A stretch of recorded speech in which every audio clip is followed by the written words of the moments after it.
Showed me a few fights ago that he had a dimension I didn't know he had. When he was just, going through guys, knocking them out with body shots, sinking and destroying. I don't think I knew or anyone knew that he had the ability to use his legs and box and do some boxing. I mean, he won that fight handy. So he showed me those dimensions of more than just, seek and destroy. And that would be an interest. And then Teddy Atlas has evaluated some of boxing's greatest fighters throughout his career, so very few athletes genuinely leave a lasting impression on him.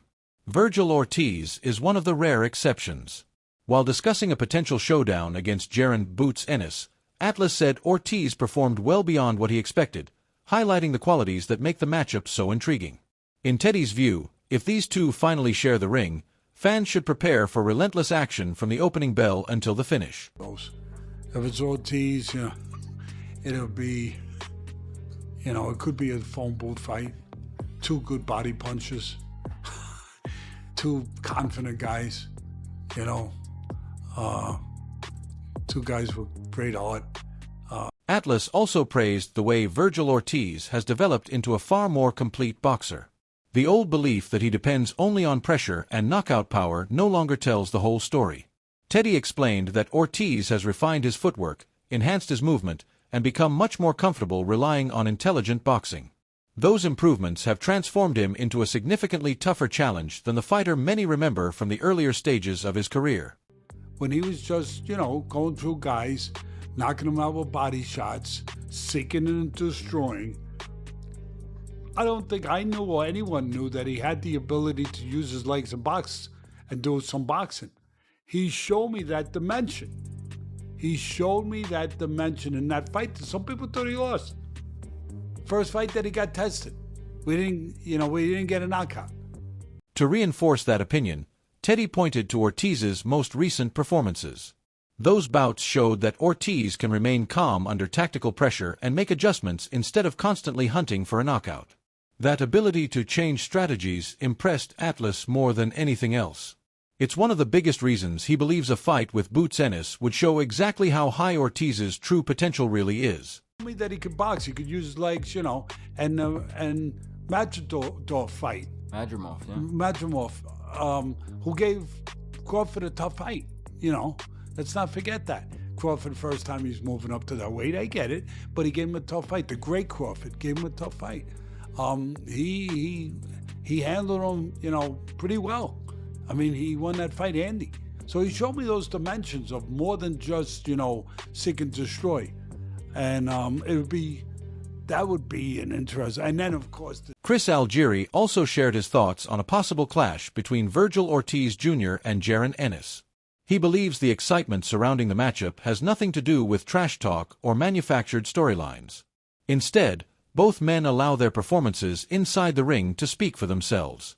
Even their brief face-off generated real excitement because fans understand the true fireworks would begin once the first bell sounds. I'm gonna come, sign the contract, put us in the ring, let me whoop your ass. Like, I don't want to do all this, pageantry beforehand. You literally have to now, but it's very Marvin Hagler-esque, and in this day and age, it's refreshing for me to see a guy like him who's just kind of like, whatever. But actually, Ortiz is kind of like that too. So the build-up for this fight is going to be a lot of that. Although their back and forth in the ring was pretty solid, pretty interesting. Got me excited. Got the hair on my neck. Meanwhile, Sergio openly acknowledged the talent that Boots brings into every fight and had no problem giving him full credit. Even with that respect, however, he still favors Ortiz when predicting the outcome. Sergio described Ortiz as an extremely dangerous physical force whose size, strength, and disciplined high guard could present serious challenges. In his opinion, Boots would have a difficult time handling an opponent built like Ortiz. That was slightly. Vergil I'm telling you, man, Vergil's a monster, and he's accustomed to seeing guys like this. I mean, it'll be a fight that I expected tonight. I don't think Boots does what he did with Santos against Vergil. Vergil's too big, too strong, too powerful. He has a wicked jab, too. He has that high defense guard. I don't know, man. But looking further into the matchup, Sergio admitted that Boots probably holds the edge in speed, defensive skills, and overall boxing technique. Even so, he believes one advantage outweighs all the others: Ortiz's physical strength. If the contest reaches the championship rounds, Sergio feels Ortiz's power and durability could slowly shift the momentum in his favor. Yeah, I would still pick Ortiz. I've been calling this kid's fight since the beginning, man. I mean, Boots is special, but size matters. You know, the size of the fighter matters, and the power will be on Vergil's side. You know, the defense and the sharpness and the speed will be on Boots' side, but I don't think that fight ends early. It goes late, and you got to favor size if it goes late. But, I mean, I can be wrong. Would you see a stoppage in that one? Oh, man, I would have to think there's too much firepower. While plenty of contenders prefer the safest route toward a title opportunity, Vergil Ortiz has chosen a completely different path. Rather than waiting for opportunities to come to him, he's openly calling for the toughest challenges available. Instead of picking between Boots Ennis and Sebastian Fundora, Ortiz has made it clear that he wants to fight both, showing absolutely no interest in taking the easier road. Man, I just want the best fights, no matter who it is. Jaron, Ennis, Fundora, anyone with the belt. You know, there's really not anyone in the top 10 that I haven't fought or that I haven't tried to fight. You know, at this point, you know, people just need to take the fights, you know, and a lot of people want to say, how come you haven't tried this route, you know, just because I'm not calling people out on social media like everyone else does, doesn't mean I'm telling my manager, hey, let's make this fight. That doesn't mean I'm not talking to the WBC like, hey, how come we haven't made this fight happen yet? You know? Responding to speculation about a potential fight with Boots, Ortiz insisted that he has never been the reason the matchup hasn't happened. He explained that he agreed to the fight a long time ago and has consistently been ready to move forward. From his perspective, the delays have never come from his side, despite his continued willingness to make the bout happen. I give him the green light. You know, it's only been one-sided green lights coming from out over here. The reason that the fight hasn't happened is simply because they haven't taken the fight. You know, Eddie Hearn said this week that the deal that was agreed to prior to Boots' most recent fight is now no longer the deal that's in play. Effectively, Vergil, what he's saying is that there need to be concessions on your side. Are there? Ortiz also voiced similar frustration regarding the championship picture. As the interim title holder pursuing unification, he revealed that he has already spoken with WBC President Mauricio Suleiman about arranging a fight with Sebastian Fundora. Even after those discussions, he's still wondering why the opportunity has yet to be finalized. We already called Mauricio Suleiman, and we've asked for this fight before. We asked for it when in person, when you know we met with Golden Boy. We were on the phone side by side with Golden Boy with Mauricio, and we asked for the fight. I am also not going to pretend I know how it works either, because I thought that if you had the interim, you were next in line. So, I mean, I'm just as...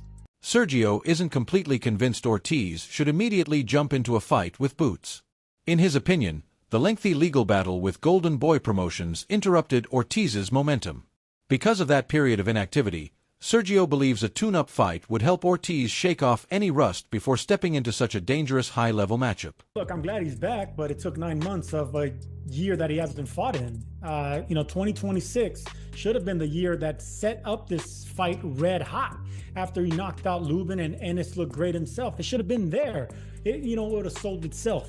But now 9 months separated us because of this legal dispute. 9 months is a long time, Annex. People forget quick. You got to remember, we're in the short-term business. Everything's red hot. Everything's social media. Everything's this. Now, people need to be reminded, and we're not reminded. Chris Algieri strongly disagreed with that viewpoint. He believes boxing fans don't want to see anything other than Boots Ennis versus Vergil Ortiz right now. He also noted that several key figures, including Oscar de la Hoya, Ortiz himself, Eddie Hearn, and Robert Garcia, have all publicly stated that they're ready to make the fight happen immediately. Will not happen next. My response to that is why?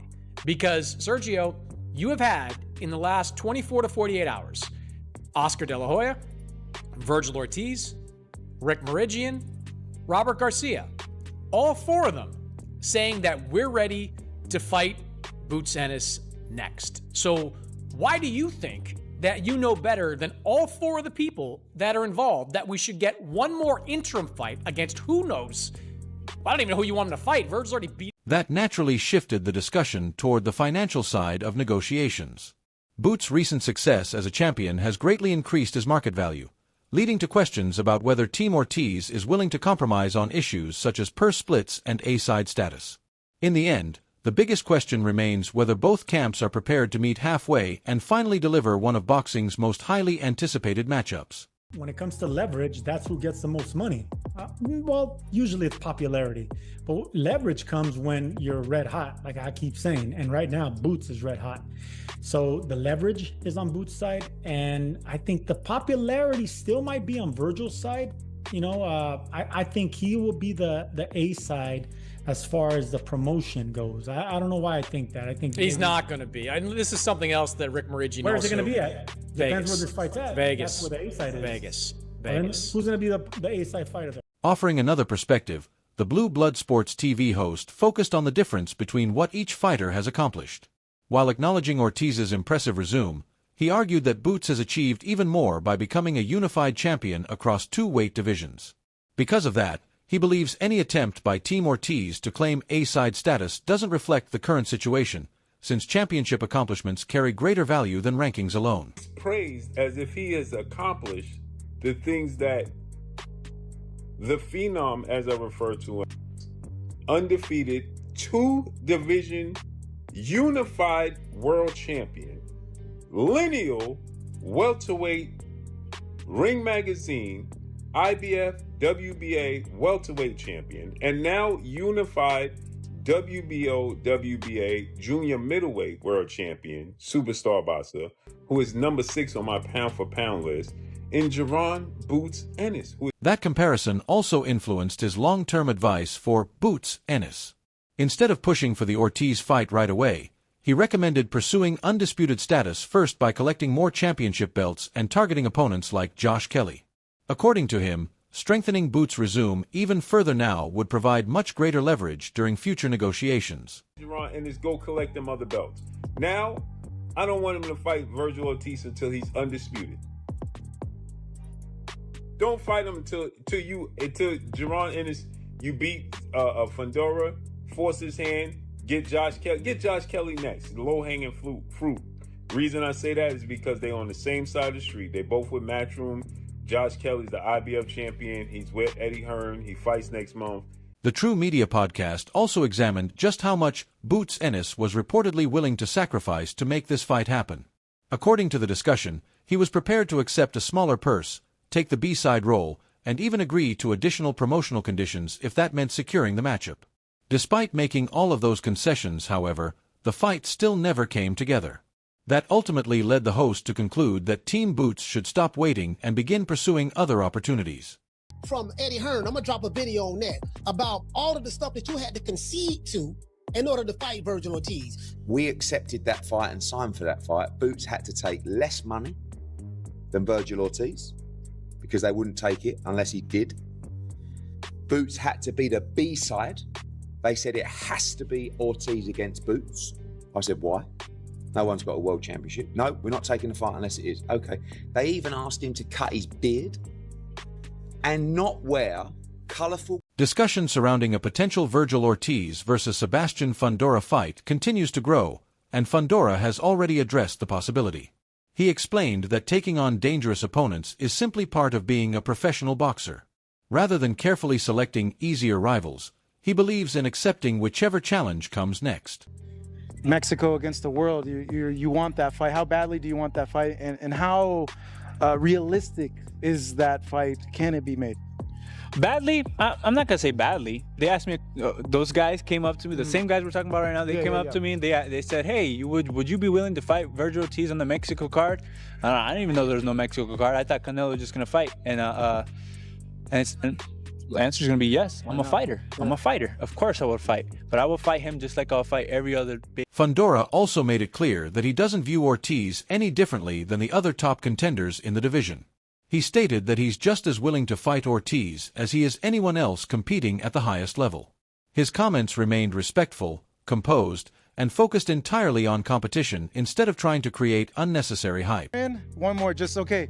Undisputed is no longer a goal because of what happened with the WBO. You just gotta have sour taste in your mouth. It's not that it's not a goal no more. It's just things have to work out in the right way, you know. It's just you can't demand certain things and expect certain things, or ask me to jump and then I'm supposed to say how high. No, that's not how it works. This is a business. Everybody needs to work together. I'm willing to. Analyzing the possible matchup, Sean Zittel broke down the stylistic battle and highlighted what he believes is one missing element from Fundora's resume. Despite everything Fundora has accomplished, he hasn't consistently faced an opponent who combines relentless pressure with explosive counterpunching the way Ortiz does. Zittel also praised Ortiz's disciplined defense while pointing out that aggressive fighters have previously exposed weaknesses in Fundora by successfully working around his height and reach. Heat that Fundora hasn't had to deal with, right? I just look at Vergil's defense tightened up a little bit, and the way he was countering so quick, and remember Zoo, even right before he stopped Zoo, busted his nose up and hit him with some bombs. Hit him at will before he got cut in the first fight. Mendoza stopped him. Styles make fights, but compare what Fundora did with Lubin to what Ortiz just did with Lubin last night. Fundora, like Ortiz, has gotten better. Yeah, Lubin helped. The conversation then shifted toward predicting how the fight could actually play out. After comparing Ortiz's recent performances with Fundora's previous fights, Sean Porter envisioned an action-packed contest in which Ortiz constantly presses forward. He believes that type of non-stop pressure has historically worn opponents down over 12 rounds, making it one of the most difficult styles to overcome. And I said, my heart wants Lubin to win. He says, but what's really going to happen? I said, Lubin going to catch Ortiz with something early and get his attention. And then I said, but Ortiz is gonna, put it on him, and eventually it's just gonna go 12 rounds of him getting rolled. I thought. I didn't think he was gonna make it 12. I thought he was gonna get rolled through 12. I thought he was 6 to 8. Yeah, me too. Because I thought a warrior was coming to me. Oh, he did. His name was Vergil Ortiz Jr. Not trying to disrespect, but you said all that. Subscribe now so you never miss the latest boxing updates, breaking fight news, and every major development involving these potential blockbuster matchups.